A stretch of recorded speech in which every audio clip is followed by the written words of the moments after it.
Hmm. So I'm going to explain some things, and I'll first introduce myself as Zephyr Sandor Phoenix, and a lot of people know me on Facebook as Zephyr Sandor Phoenix. You know me personally as Yoshi. Um,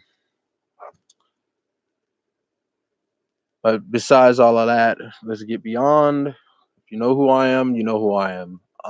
Those who don't know who I am a self-proclaimed metaphysician, and I am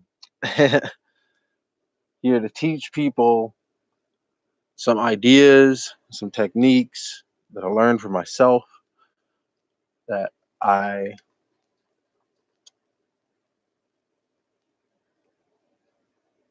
can't really explain in terms of relating to how it will, how you will benefit from this personally. But if you find them practical and you use them on your daily basis, you will find that you will reap great results.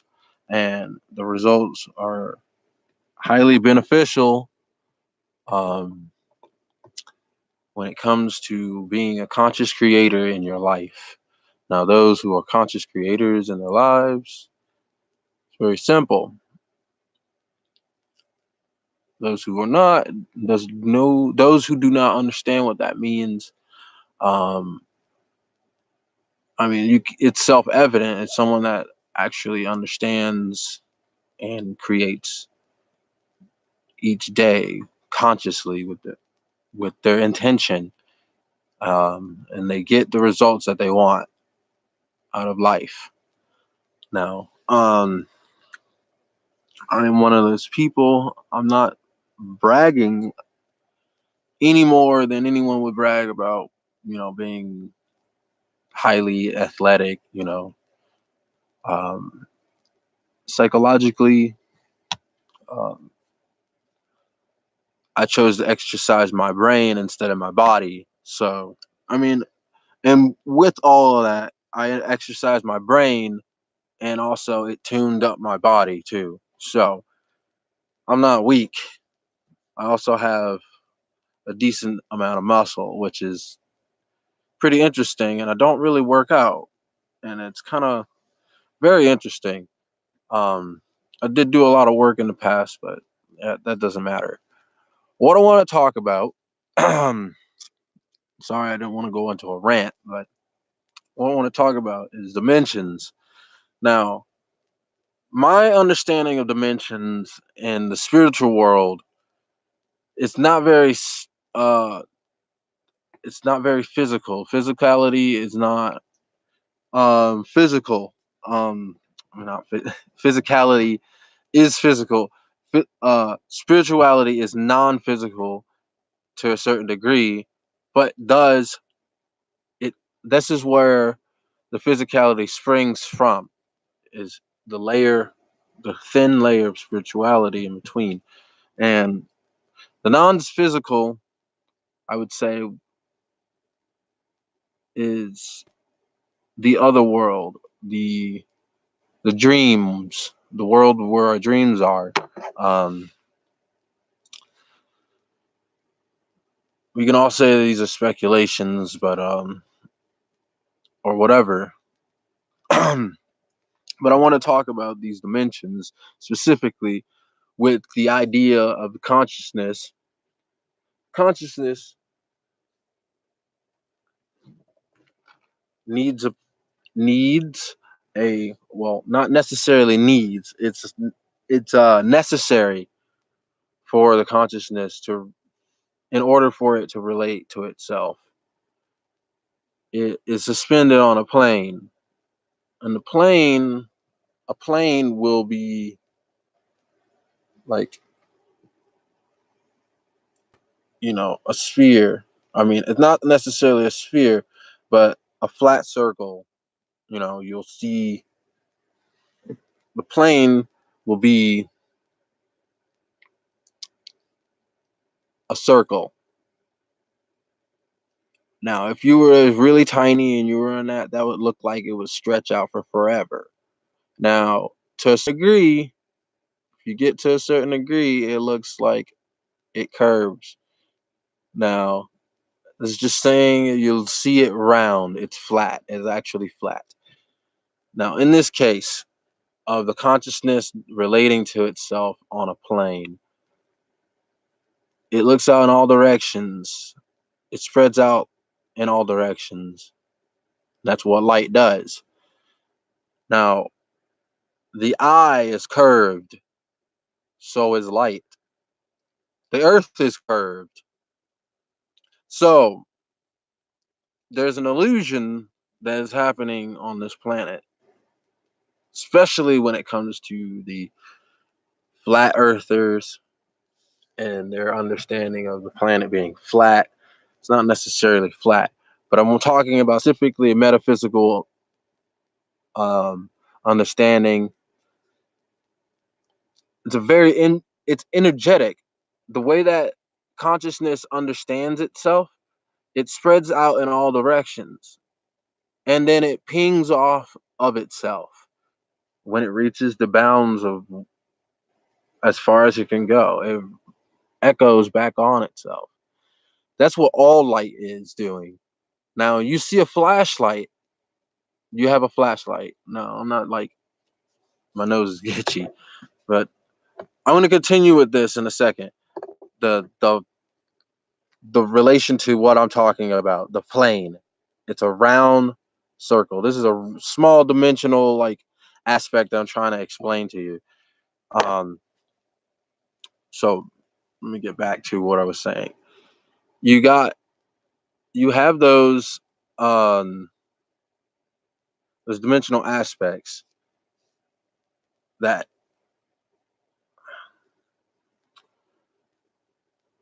where consciousness is relating to the medium that is suspended on. When you look at a flashlight, the plane is being echoed and bent in. It is actually making a sphere, the light that's on the inside of the flashlight. Without that cup around it, it would be going out in all directions, the light. And the cup bends the light into a cone, and you think it's a beam, and you think that the light is traveling outward, and it's not really necessarily traveling anywhere. It is as if you took the magnetic waves that were already there in the space or in air, quote unquote, and you bounded them up and twisted them really finely and tightly. And because of this, you see this illusion that it's spinning. Something's spinning, but there's nothing spinning. You just pulled all these things together and you concentrated the electromagnetic waves to a certain degree that it illuminates a certain kind of resonance. And this illumination just catches your eye in a certain way because of the band wave frequency. And it's just a frequency that is just beyond our range of light. And if you go up to a certain degree, it just blasts in the white light. You go be under a certain degree and it just goes pitch black. But then just beyond that, it blasts in the white light. So just beyond that. And we'll soon learn how to do that with electronics and other machinery. We'll understand that resonance, that radiant energy that Tesla was. Basically, I'm pretty sure that he's the one that created the light bulb. Everyone says that Edison did it, and I think there's probably other guys before him, but I'm not gonna get into that. What I just want to stick with is the understanding of light. I know That light is band waves that are being bound upon themselves like a zeotrope. So you see one of those devices, you have the little still figures, and they look like they're made out of clay or whatever, and then you start spinning them, and then you start strobing a light in a certain direction, and it looks like they're moving. It looks like they're moving concession, and it's not necessarily really like that. And it's a whole structure that's still, but then it's spinning, and then the light is flashing on and off. Something about that device right there, specifically illusory, tells me something about reality. And it's very strange that someone could figure that out. Someone would figure out one of those machines. Very interesting.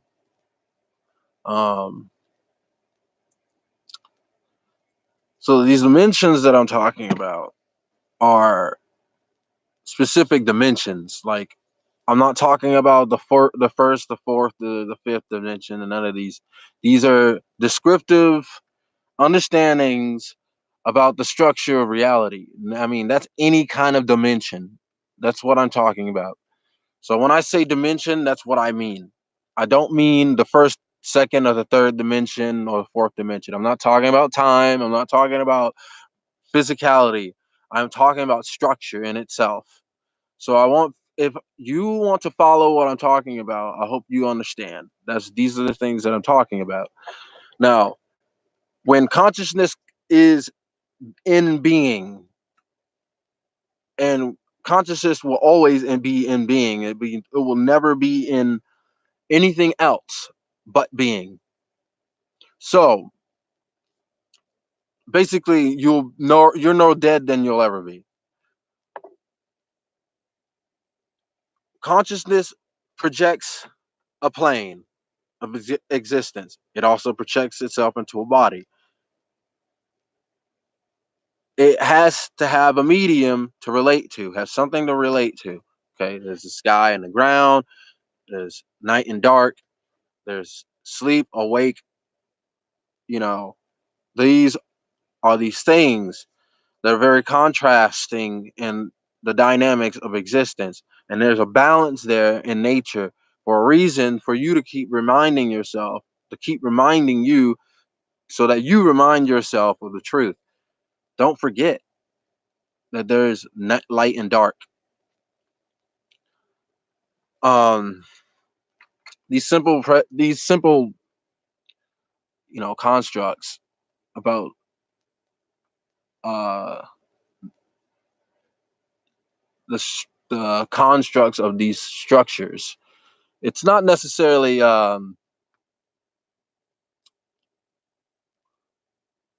like, I guess it's not necessarily about metaphysics specifically, but these are metaphysics that I'm talking about. These metaphysics also are mappings of the mind, and they're very simple. Not They're not too hard. So if you could follow me, it's real easy. I just need to I should have had my shit ready though. It's just annoying. And you don't have your shit ready. Um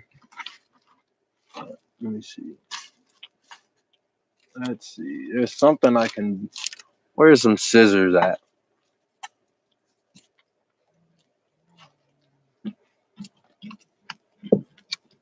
Need a need a piece of paper and some scissors. Oh,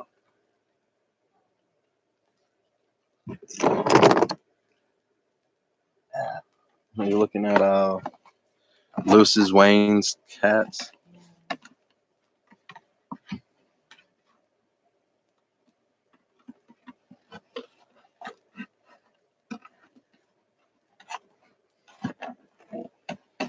Oh, that's not gonna work.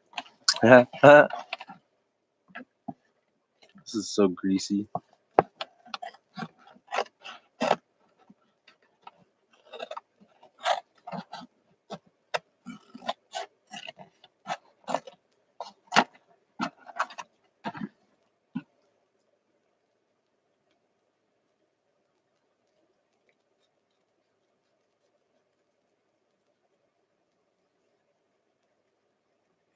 Yeah. Basically, I'm just gonna cut out a circle out of this. And I should have did this beforehand. A lot of people don't have the patience to watch all of this stuff. But I used to have ADD. I used to be subscribed Ritalin and all that whatnot. And then I learned about flushing out toxins and all this stuff. And then I did it. And I feel a lot better. But there's some things that my body needs to tune up for. Everybody does. And you know what I do? I'm not going to stress myself out about it. So it's real life. Okay. This is pretty round. Okay. You got a plane. This is much better, right? A little bit better. It's not completely round, but you flip it, and if you flip this really flat, really really fast, in all directions, okay, any kind of direction, any kind of flipping, and my understanding of that's what shifting is in a certain degree. Now, if you can do that and that two-dimensional understanding of what, because God only uses circles and squares. So the first understanding of squaring is the first two dimensions. You know, the first two spatial dimensions is Y and Z. I mean, X and Z. I mean, X and Y, whatever. And then Z, Z is straight on, dead on, boom, boom, boom, boom, boom, boom, So that you see that. But then if you are using that Z in relation to the Y and X and whatnot, you have all of those being in all the same places at once. So simply just because there's this flat space occupying this space, it all exists all at once in all of these directions and angles. Now, it's hard for us to comprehend that. Um, so I'm going to show you that construct in a little analogy. Try to show you. You have the sphere. This is not a sphere, technically. This is a circle, a little cutout circle, but it's actually a sphere. So in this dynamic, it's a sphere. Now it's a sphere because I am shifting it through this dimension. Now, from this dimension to that dimension, I'm shifting these two dimensions. It's making a sphere, literally, because it's got length and width, you know, up and down. I mean, up and down and left and right. That's those two dimensions. But as it's going through this dimension, the Z, or it's the Z. Yeah, the Z dimension. You're getting a sphere, even though this is a two-dimensional flat object.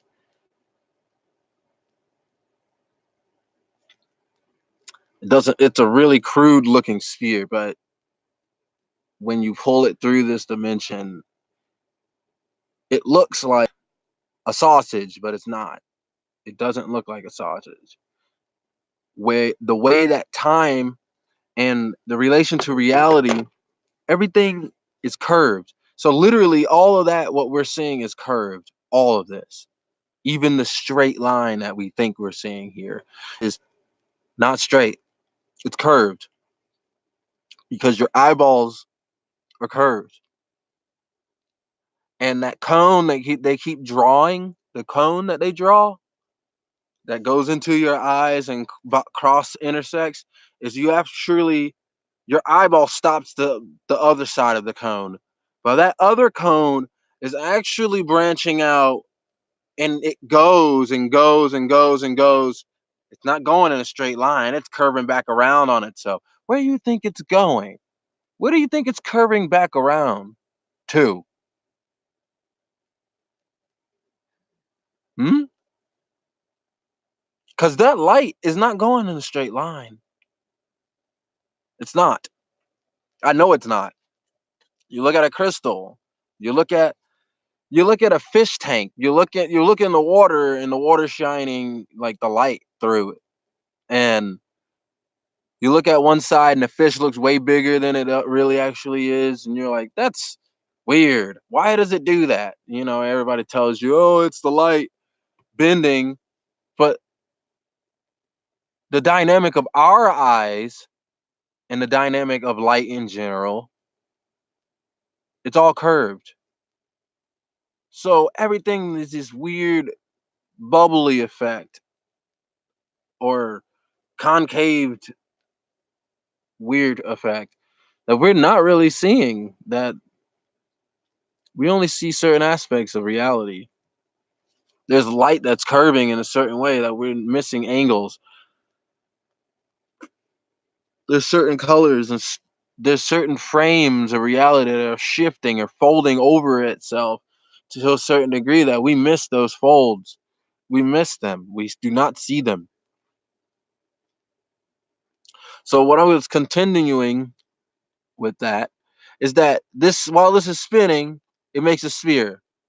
That sphere also takes an orbit. And as it's going around, it makes that orbit around and around and around, that around and around. And it's a really poor analogy because I can't move that fucking fast. But if I could move really fast, this would be a circle. Okay, this would be a sphere, and the sphere would be going around, and it would be making a torus. Okay, that is another dimension, whole nother dimension. So that torus, torus like that. Okay, so you're also taking that torus, and it's spinning too. So you got that also really hard to see, really hard to comprehend.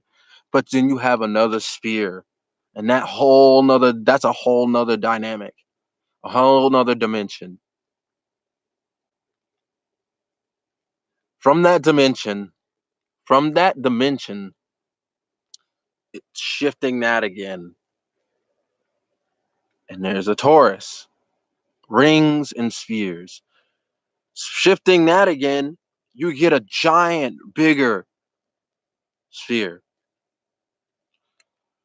All in relation to one size, this imaginary wave form, this pulsation of one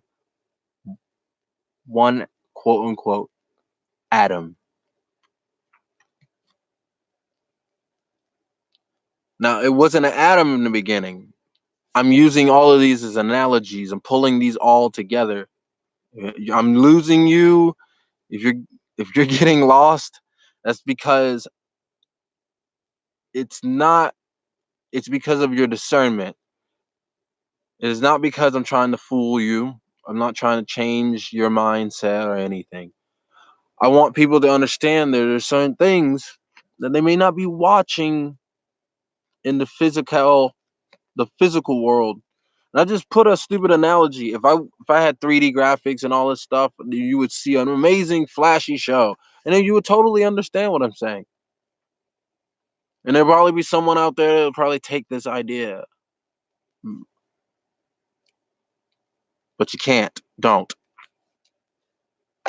I would not recommend that. That is something that I totally understand based on magnetism.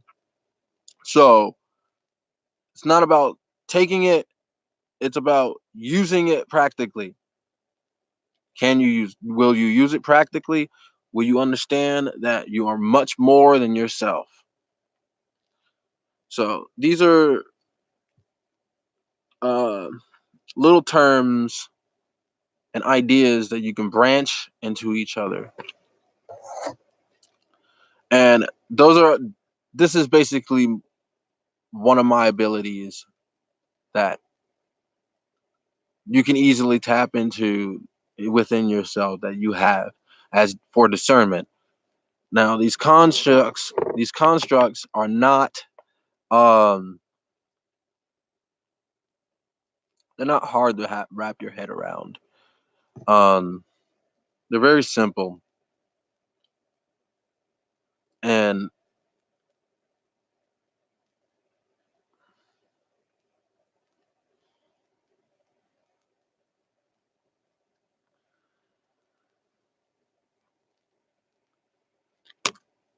they can help you in your everyday life.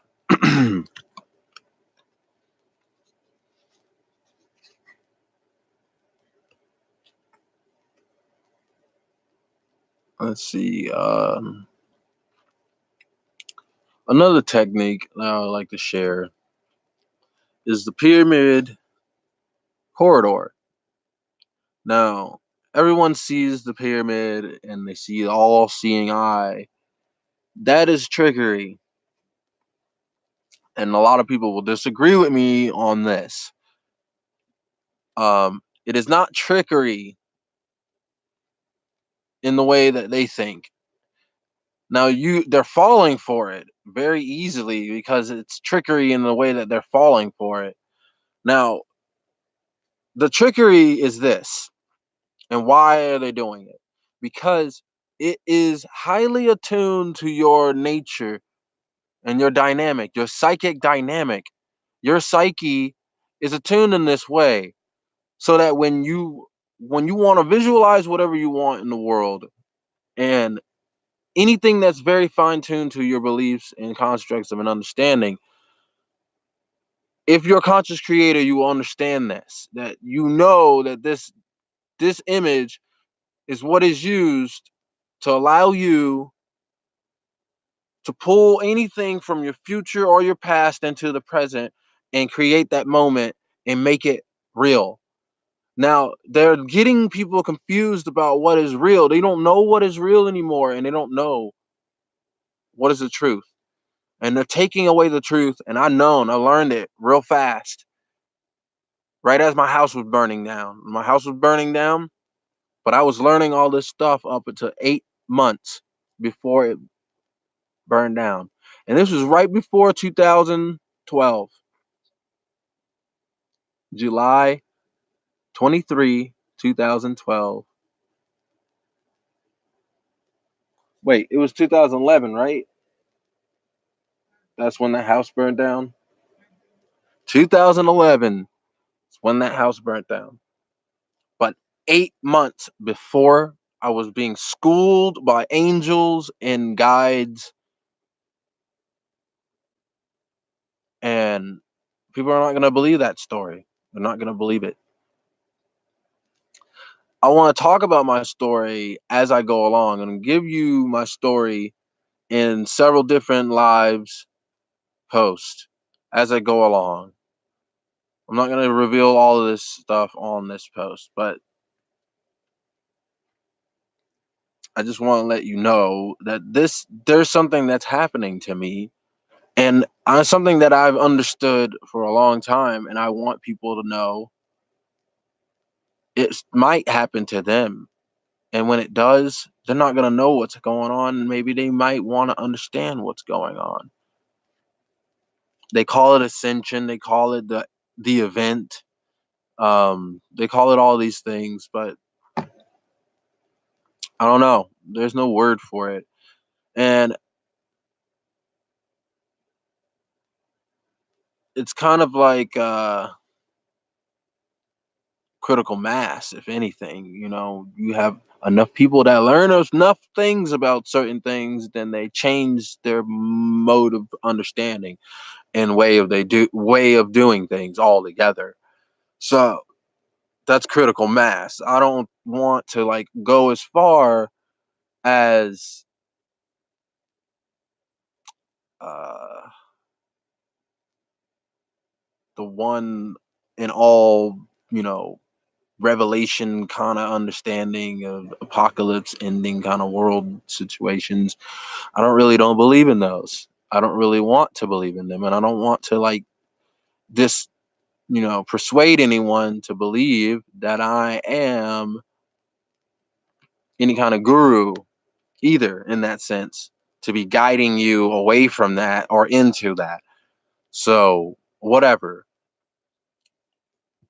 I'm going to end this stream very soon, but my point is that there's a lot of things in the world that we're coming to understand, and there's things that I've been taught over and over and over and over and over again by invisible teachers. I should not be revealing that, but um, there's a lot of things to do in the world. Don't let them frighten you. One thing with the Christian ideas about ghosts and possession, and I, every place that I go, especially people that are strong-willed, especially the people that are strong-willed, when I'm around them, specifically, their psyche trumps mine. I know I'm very magical. I know that I bring things into existence. I know that I create my reality. I know this. And when I'm around these certain people, they trump me. They just stop it, you know. And it's just a dull moment, like as if like you're in the 90s and you're hanging out with the same person all the time, you know. Like, you go over to that dude's house and playing video games, and then you feel how stale it is. That's that same feeling every time. And that's because everybody back then during the 90s was being spiritually suppressed. I don't know how they were, but I can feel it. I remember it. I know what it felt like, and I didn't like it.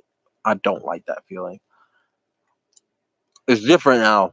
So the world's different. And those shifts that they're talking about are real, I think. Um the the little small metaphysical concepts that I want to talk about, though, especially when it comes to death. People think that death is the end all be all of all things, and it's not. Death will not hinder you, and you will not be snuffed out. You will have a body. You will find yourself in a body again, always. You have to have a medium. You have to. I mean, it's not necessary, but that doesn't mean that you will be non-physical either. You will find yourself in a body, but you may be non-physical. Doesn't mean that you have a body. Just because you have a body doesn't mean you won't be non-physical. That people think, oh, I have a body, I won't be. I'll be physical, and it's like, no, that's not necessarily the truth, because it's all a psychic projection anyway, and that's what's going on right now. All of this is a psychic projection. We are in this place that's very, very, very, very, very, very, very, very interesting, and it's not just this place. I'm in my place. She's in her place. This van I'm in is in its place. I mean, it's semantics, but then you are like, "Oh, that's just bullshit you're talking about." Cynical at best. Most people are cynical at best. I'm here to break through that. I don't want that to be on my page or anywhere. So when it comes, I want to break through that, and I'm going to break through that. Like laser beams, cats shooting laser beams. That's me.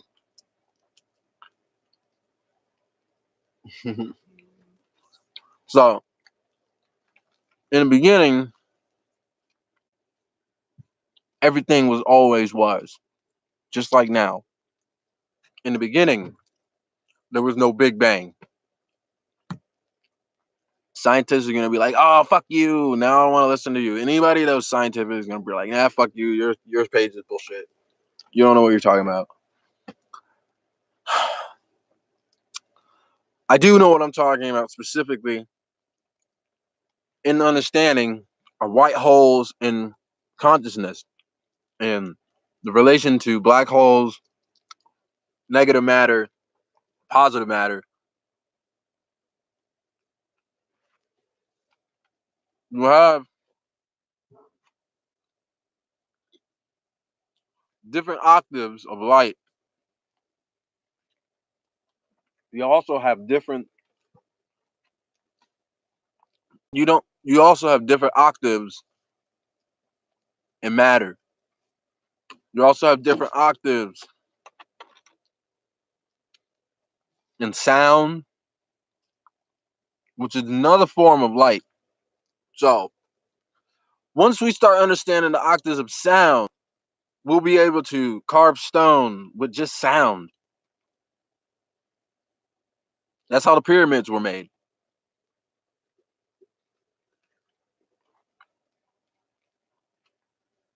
There was chanting and there was sound, lots of sound that permeated the air. And that sound was choreographed, it was coordinated by a lot of people. Now, a lot of people believe that it was people pushing giant stones up logs and or the aliens did it. No, it was us. It was our people, with our skin. But Thoth, the man, as a man, he said it too. He said it in his books. And you can go and astral travel and go to that moment because every moment is a vibration. It's just like a note on the keyboard. Every note, every like time frame, quote unquote.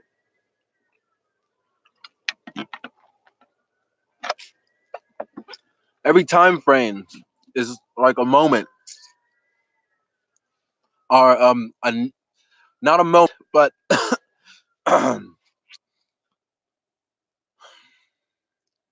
notes on a keyboard. Reality is like plucking a string.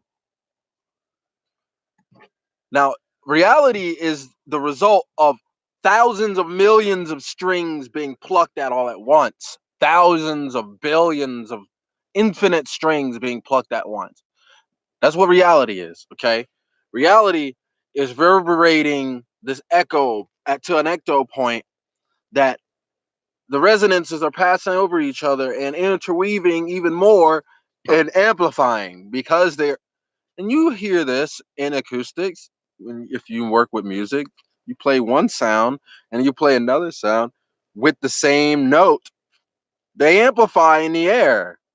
The air picks it up somehow, and then there's a higher resonance of harmonics inside. You can hear it, and then you get higher feedback or whatnot. I experimented with the music once. Guitars. You have two guitarists playing the same notes. You get a fucking badass sound. Really cool. Um, that's just a simple example. Now, there are scientists that are also saying that the Earth will decay. Yes and no. There's an equal balance. There's certain things that do not last, but there's also something that is a catalyst that continues to keep the balance going. The coldness of space from the hotness of the sun generates the heat of the sun. And the heat of the sun condenses the coldness of space.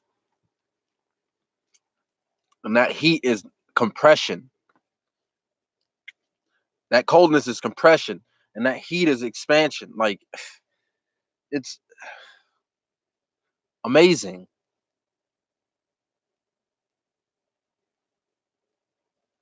The light is the dark. It looks like it's starting to get choppy. So it might be like chopping up my voice. It may be getting too long. So I'm going to end this stream for tonight. I said a bunch of stuff. Specifically, I think I went off subject a couple of times, but I did wrap it up a little bit. I just want to make sure that you know what I'm talking about. The pyramid corridor is a symbol that you use inside your consciousness, inside your psyche when you are meditating to bring the future or the past to you. Stop looking at it as an evil tool that the Illuminati is using against you. That eye is an all-seeing eye that you are within you. That is representing your eye, your mind's eye, the eye of consciousness. Not the eye of the body. Not the eyes of the body. The eye of the consciousness. Eye of consciousness. Ego, if you will. And ego is not a problem. Ego never was the problem.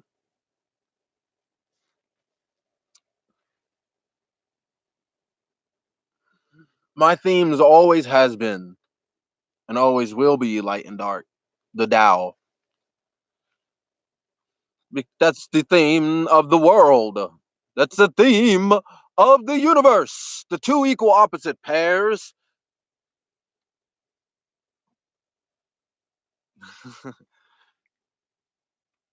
And they're generating all life.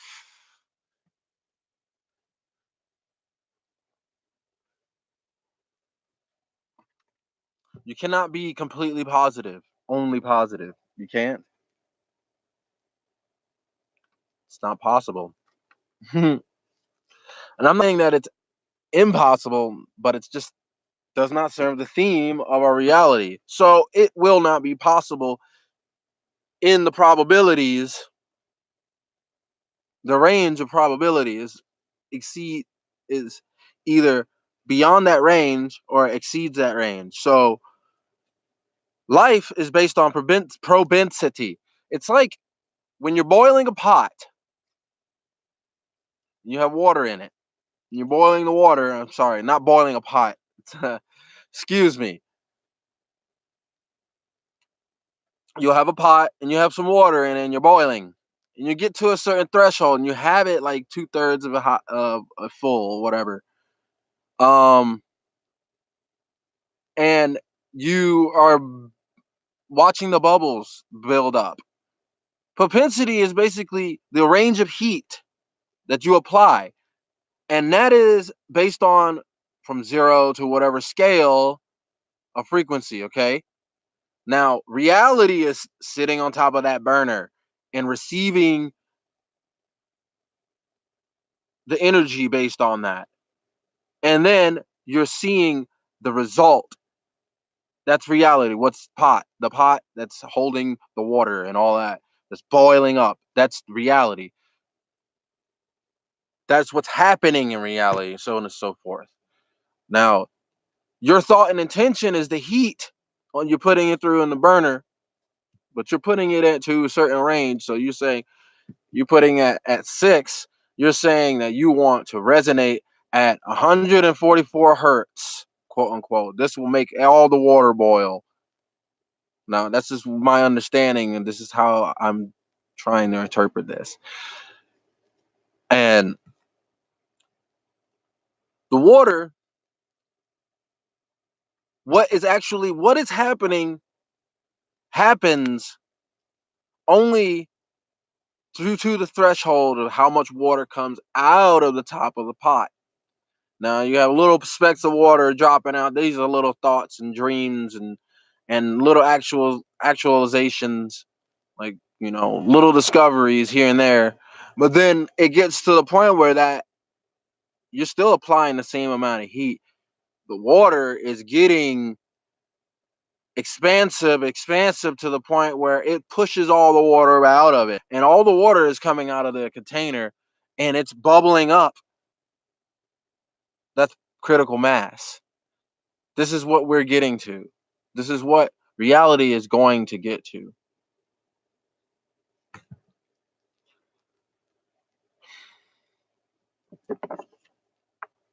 Remember how big you are. One little atom spinning, vibrating,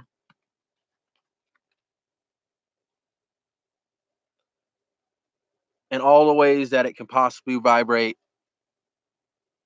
And I'm speaking in that one way, it's also orbiting. That vibration can look like an orbit also. So this dynamic, these illusions that I'm speaking about, scientists they're still using their eyes, and light curves. The earth is curved and light curves around the earth. Does it not?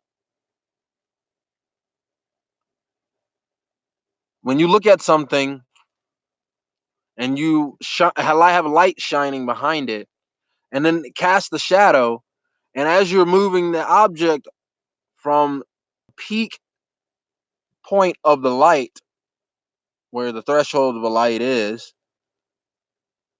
it causes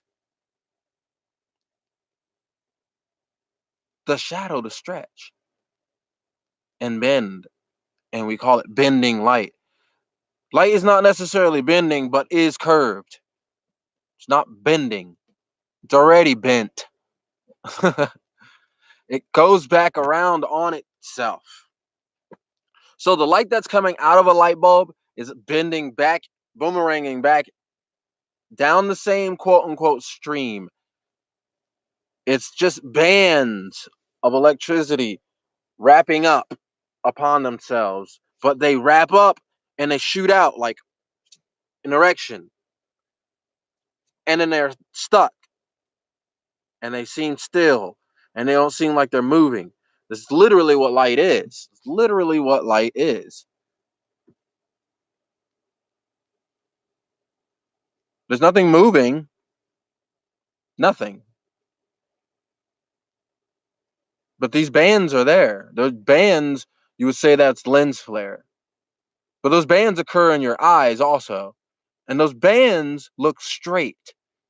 We see these bands and they look straight. They're not straight. They're curved. Our eyes are curved. All light moves in curves. Like this bulb in itself. This LED. It's a round LED.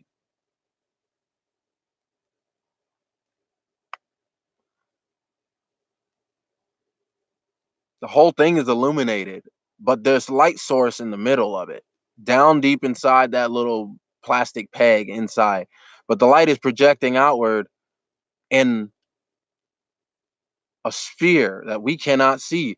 But you can see the flare creates a sphere. Hearing my voice crack like an idiot, little bitch. But whatever. Look at that. That's a sphere. I don't know what these scientists are talking about a lot of the time. These physicists, they kind of bug me and it kind of pisses me off. Like, light moves in a sphere, it pulsates. It's a pulsating sphere. Whoa, whoa, whoa, whoa, whoa, whoa, whoa. But it's moving, quote unquote, moving so fast that we can't see it. But that sphere isn't pulsating. It's just bands of electricity wrapping around themselves in a crystalline structure. And because of that crystalline structure, it seems like it's pulsating. That pulsation that they see is not a pulsation. It's not a pulsation. I'm not an educated scientist, and I'm not one of those people that have a laboratory that I can work with.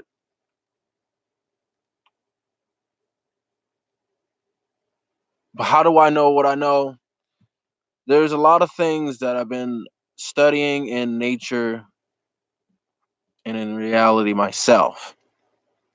I have two eyes, I have a brain, and I have no reason to like create a bunch of falsehoods to, you know, just spread around. This thing that I'm seeing is an illusion I know within myself. Um, there was also another substance that was involved at one point in time called DMT, and I got a very clear view of how light works, quote unquote. There was an aspect that I was not seeing that was just beyond my vision, my waking vision. What I saw was light wrapping back on itself. What I saw as light was shining through a crystal and being condensed and folded down, I was watching the folds or seeing the folds. You know, it wasn't like it wasn't moving. That's the thing. It was still. They were still. Everything was still. Nothing was moving. What I saw was an illusion of movement. It was as if those those illusions that you seen on, they'll draw lines on the paper, and they'll have another piece of paper that has line slits cut out. And if you pull the slits across the piece of paper, you get an illusion of movement. It looks like the thing is moving. It looks like a book is flipping or something spinning or whatever, or a horse is galloping or whatever. These are illusions that are right there in front of us. These optical illusions are like taken for granted. And they're pointing out to me personally of how illusory reality is. Like if light can be, if you can be fooled by lines on a paper with another sheet of paper that has lines cut out of it, if you can be fooled by that and think that you can see and your brain says that's moving, but your reasoning mind says that's fucking not real. You know it's real, but then you won't believe it's real. So it's real in reality also. It's not just on the paper. The very fact that you can be fooled by it and be like, whoa, that's so crazy. It looks like it's moving. The very fact that that idea is being drawn for you to address it shows, personally, whether the cynical mind will come in and invade that idea or not, shows that you are not subjected to your reality in this sense. That you use beliefs to shuffle the deck that is your life, to deal your hand daily. You are you are the player in your life. The only real work is done in play. And all you can do is be happy.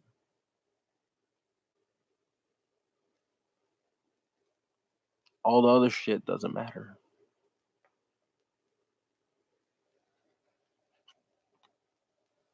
They're just cards in a deck.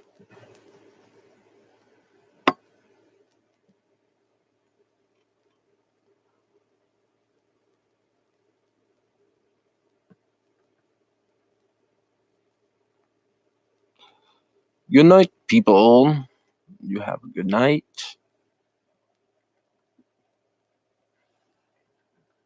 and hope you see the truth in your realities. I bid you adieu, love and light.